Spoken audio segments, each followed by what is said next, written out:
We'll talk about the changes we've seen in Tibet, from development to job creation, education. Current affairs commentator Victor Gao joins us from New York. Victor, welcome to the program. Thank you very much for having me. How do you balance economic growth with keeping local traditions, or in this case, reviving old traditions, especially in Tibet?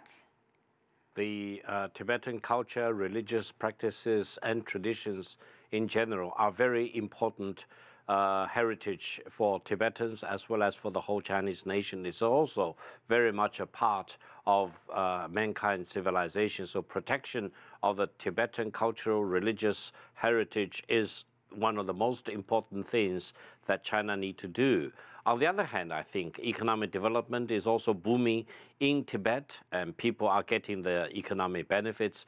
And at the same time, protection and promotion of some of the traditional cultural heritages can also be a part of the economic development. So I do not see a fundamental contradiction between these two very important objectives. The incense industry you just now talked about is very important. I actually use Tibetan-made incense at home on important occasions, and I think people throughout China like the Tibetan products, like the Tibetan incense. We'll talk about poverty alleviation efforts. How much progress has there been in terms of changing lives in Tibet?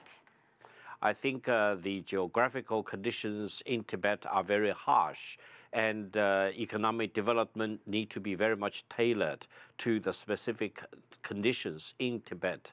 And poverty alleviation is very important because for many decades, economic development level in Tibet is very low, and there are still many people out there living in different pockets of poverty. In recent years, I think there has been tremendous amount of push by the government and the people in general to pull people out of poverty line. And there are many initiatives, including a very Chinese-style initiative, enabling different provinces, cities, counties in different parts of China to team up with their counterparts in Tibet so that economic developments and the benefits in the coastal and more developed regions in China can be shared by the Tibetan counties and villages, especially in remote areas. And I think all these initiatives together, combined together, have helped alleviation of poverty in Tibet.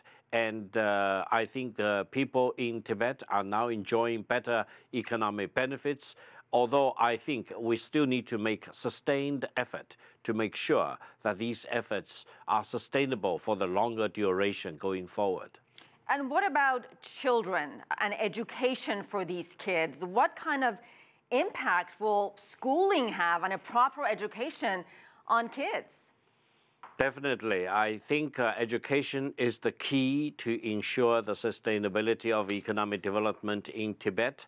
You may know that Tibet actually covers a very large geographical region, 1.2 million square kilometers in total.